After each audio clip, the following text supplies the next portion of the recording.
phone tapping case ED entry అక్రమ నగదు రవాణాపై special focus హవాలా మార్గంలో తరలింపుపై ఆరా ఇచ్చింది ఎవరు తీసుకున్నది ఎవరు లెక్కల్లోకి రాని డబ్బు చాలా ఉంది లెక్కల్లోకి రాని డబ్బు ఎలా వచ్చింది మరి ఇరుక్కుపోయే గులాబీ లీడర్లు ఎవరు రాధాకిషన్ రావు స్టేట్మెంట్తో గుబులు పోలీసులు వాహనాలలోనే చేర్చినట్లు వెల్లడి హీటెక్కిస్తున్న ఇన్వెస్టిగేషన్ ప్రాసెస్ ఫోన్ ట్యాపింగ్ కేసులో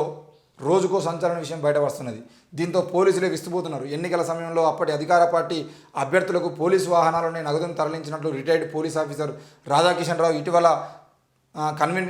కన్ఫెషన్ స్టేట్మెంట్లో వెల్లడించారు ఇలా అక్రమంగా తరలించిన డబ్బు వివరాలపై ఆరా తీసేందుకు ఈడీ దర్యాప్తు చేపట్టే అవకాశాలు ఉన్నాయనే వార్తలు వినిపిస్తున్నాయి లెక్కల్లోకి రాని డబ్బు ఒక చోట నుంచి మరో చోటుకు తరలిపోవడంతో ఇది ఎవరికి చెందిందనేది ఆసక్తికరంగా మారింది దీనికి తోడు ఫోన్ ట్యాపింగ్ కోసం అప్పటి అధికార పార్టీ గుట్టుచప్పుడు కాకుండా విదేశాల నుంచి పరికరాలను కొనుగోలు చేసినట్టు ప్రణీతరావు సైతం చెప్పడంతో ఆర్థిక వనరులను హవాలా మార్గంలో సమకూర్చింది ఎవరనేది తేలాల్సి ఉన్నది వీటన్నింటికీ దృష్టిలో పెట్టుకొని అవసరమైతే ఈడీ రంగంలోకి దిగి దర్యాప్తు చేసే అవకాశం ఉన్నదని పోలీసు వర్గాల్లో చర్చ జరుగుతున్నది అసలు డబ్బు ఎవరికి ఇచ్చారు ఎంత మొత్తంలో ఇచ్చారు ఎన్నికల సమయంలో బీఆర్ఎస్ అభ్యర్థులు గెలుపొందడానికి ప్రత్యర్థుల వ్యూహాన్ని పసిగట్టడానికి ఫోన్లు ట్యాపింగ్ చేసి తెలుసుకున్నారని దీంతోపాటు ప్రజలను ప్రలోభపెట్టడానికి భారీ స్థాయిలో నగదును తరలించారని ఈ కేసులో దర్యాప్తులో వెల్లడైంది టాస్క్ ఫోర్స్ పోలీసులు వాహనాల్లో డబ్బును తరలించినట్లు స్వయంగా రాధాకిషన్ రావు చెప్పడంతో ఈ డబ్బును సమకూర్చిన వారి వివరాలు ఎవరికి సమకూర్చారనే వివరాలు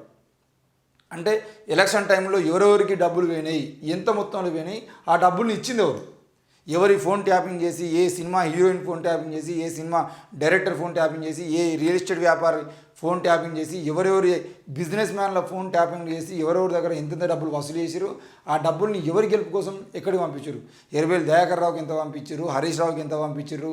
లేదంటే ఎక్కడ ఉన్నటువంటి బాలకృష్ణకి ఎంత పంపించారు లేదంటే ఇక్కడ ఉన్నటువంటి మన అశ్వరావుపేటకి ఎమ్మెల్యేకి ఎంత పంపించారు ఇట్లా ఏ ఎమ్మెల్యేకి ఎంతెంత పంపించారు అనేది మొత్తం డేటా కావాల్సినటువంటి అవసరం ఉంది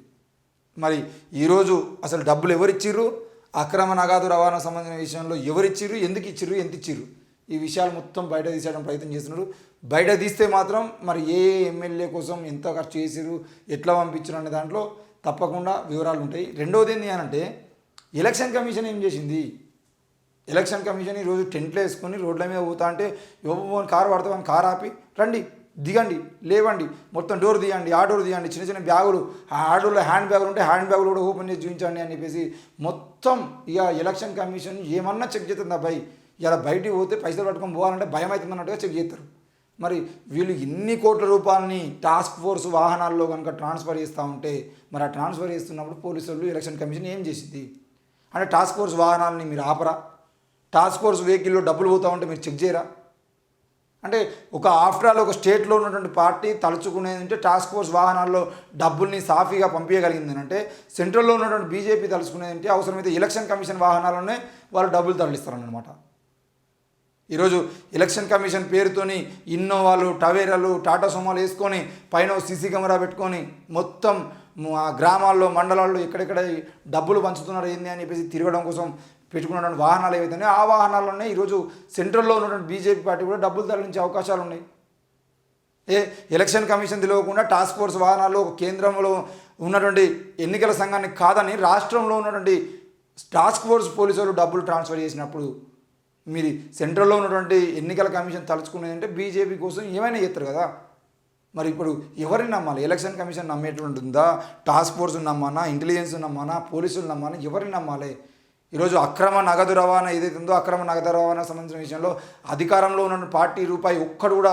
దొరకకుండా ప్రతిపక్షంలో ఉన్నటువంటి పార్టీ నాయకుల డబ్బులు దొరికినాయి అంటేనే ఆ రోజే వీటికి సంబంధించిన విషయంలో మాట్లాడుకోవాల్సిన అవసరం ఉండేది కానీ ఇవన్నీ ఏమీ మాట్లాడకుండా ఈరోజు డబ్బులన్నింటినీ టాస్క్ ఫోర్స్ వాహనాల్లో ట్రాన్స్ఫర్ చేసి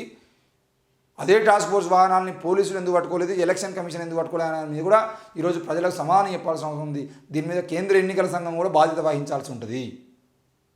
మొత్తం రాష్ట్ర వ్యాప్తంగా డబ్బులు మీకు కోకాపేట నుండి హైదరాబాద్ నుండి ఒక విలమ సామాజిక వర్గానికి సంబంధించినటువంటి కేసీఆర్ దగ్గరి వ్యక్తి అయినటువంటి వ్యక్తి హాస్పిటల్కు డబ్బులు ఎట్లా వచ్చినాయి హైదరాబాద్ నగరానికి ఎట్లా వచ్చినాయి అదే హైదరాబాద్ నగరం నుండి ఏ ఎమ్మెల్యే అభ్యర్థికి ఎంత పోవాలన్నా అనేది లెక్క చేసి మరి ముందొకటి వెనుకోటి